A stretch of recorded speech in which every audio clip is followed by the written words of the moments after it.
Hello বন্ধুরা, সবাই কেমন আছো? আজকে তোমার সঙ্গে একটা নতুন একটা রেসিপি হোক, রান্না হোক, যা একটা নতুন একটা ভিডিও শেয়ার করব তোমাদের সঙ্গে।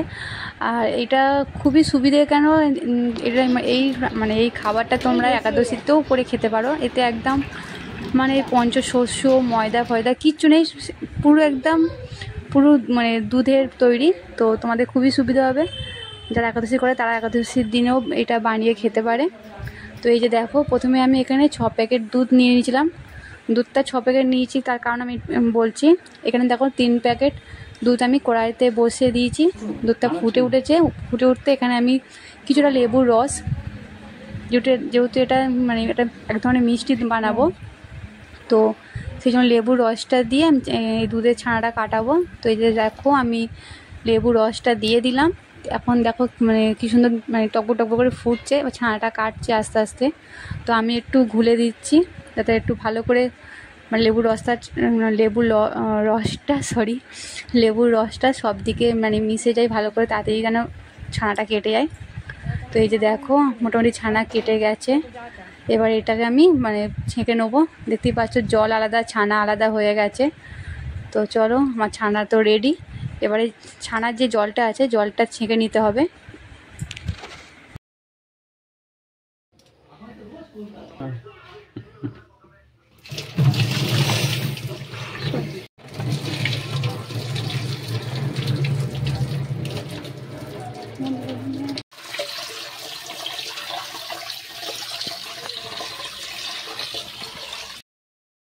যেহেতু লেবুর রস দিয়ে ছানাটা কাটানো হয়েছিল, তো তোমাদের দাদাভাই একটু নর্মাল জলে ভালো করে ছানাটা ভালো করে ধুয়ে নিল, যাতে টক ভাবটা না থাকে। তো তারপর যেমন দেখতেই পেলে, ছানাটা দুভাগে ভাগ করা হয়েছে। হ্যাঁ, আমি দুরকম সন্দেশ করব, তো সেই জন্য ছানাটাকে ভাগ করে নিয়েছি। তো হাফ ছানাটা আমি এতে দিয়ে দিলাম। আমি দিন তোমার দাদাভাই দিচ্ছে, আমি ভিডিওটা করছিলাম, দিয়ে দিল। তারপরে হচ্ছে কিছুটা আমুল দুধ, 2-3টে এলাচ আর একটু চিনি। আর এই যে দেখো, আমি এখানে আরও 2 প্যাকেট দুধ বসিয়ে দিচ্ছি। এটা ফুটবে, এটা দিয়ে আমি আলাদা মিষ্টি করব, তো সেটা আমি বসিয়ে দিলাম। আর এই দুধটাই ফুটে উঠতে, এই দুধ থেকে আমি একটু দুধ নিয়ে এতে দিয়ে দিলাম। তারপর দেখতে পেলে তোমার মিক্সারে ভালো করে এটা মিক্সড করে দিয়েছে। আর এবার এখন দেখো, এই থালার মধ্যে একটু বাটার লাগিয়ে নিচ্ছে। সন্দেশটা চৌকো করার ইচ্ছা ছিল, কিন্তু চৌকো জিনিস তো আমার ঘরে তো নেই।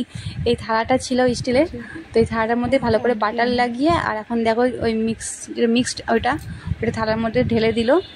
আর এখন কিছুটা কেশর নিয়ে দিয়ে দিচ্ছে। তো আমি যেহেতু ক্যামেরাটাই করছিলাম, তো সেই জন্য তোমার দাদাভাই আমাকে হাতাতে হেল্প করছিল। আর এদিকে দেখো, আমি গরম জল অলরেডি কড়াইতে গরম জল বসিয়ে দিয়েছিলাম।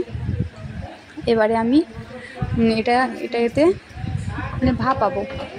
তো এটা আমি 20 থেকে 25 মিনিট মতো ভাপাবো। তো দেখো, আমি চাপা দিয়ে দিলাম। তারপর তোমার দেখাই ভাপানোর পর ঠিক কেমন লাগে, কেমন দেখতে লাগে। তো আমি ঠিক 25 মিনিটের মতো ভাপিয়েছিলাম। ভাপানোর পরে এই যে দেখো, আমি এখন খুলছি। কালারটা জাস্ট দারুণ এসেছে। আমার তো কেশরের যে কালারটা দেখেই আমার তো বেশ ভালোই লাগছিল, যে কেশরের কী সুন্দর কালার একটা এসেছে, আর একটা দারুণ একটা স্মেল আসছিলো। তো এটাকে এখন ঠান্ডা করব, ঠান্ডা করে ফ্রিজে সেট করতে দেবো। তো চলো, এই যে দেখো, আমি এখন কড়াই থেকে নামিয়ে নিলাম। এটা ঠান্ডা হোক, তারপর এটা ফ্রিজে রেখে ঠান্ডা করে তারপর এটা পরিবেশন করব।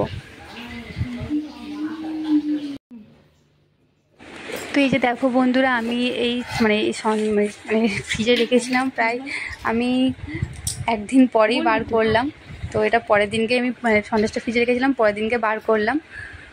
তো এই যে দেখো, বার করার পরেই পিঠি তো খুব খুশি, ও খাওয়ার জন্য যে বলছে আমি এক্ষুনি খাবো। আমি দাঁড়া, সন্দেশটা কাটলে তারপর খাবি। বলে না, আমি এখান থেকে তুলে খাবো। তোর তো তস হয়েছিল না। তো এই যে দেখো, আমি সন্দেশটা প্লেটের মধ্যে ঢাললাম, উল্টে। তারপর যেহেতু সন্দেশটা গোল হয়েছিল, তো আমি চৌকো আকার কাটার চেষ্টা করেছিলাম, তো ধার দিয়ে একটু বাদ দিয়ে দিয়েছি। পিঠি তো তস হয়েছিল না, কখন খাবে করছিল। তো সন্দেশটা এত দারুণ হয়েছিল যে আমার মেয়েরাই সব খেয়ে নিয়েছে। আর আমি তোমাদের দাদাভাই হচ্ছে যে ধারে যেগুলো বাদ দিয়েছিলাম, সেগুলোই আমরা টেস্ট করেছি। তো সন্দেশটা না অসাম, দারুণ হয়েছিল, দারুণ। তোমরা একাদশীর দিনেও বানিয়ে এই মিষ্টিটা খেতে পারো। তো চলো বন্ধুরা, আজকের ভিডিওটা তোমাদের কেমন লাগলো, নতুন একটা জিনিস তোমাদের সঙ্গে শেয়ার করলাম।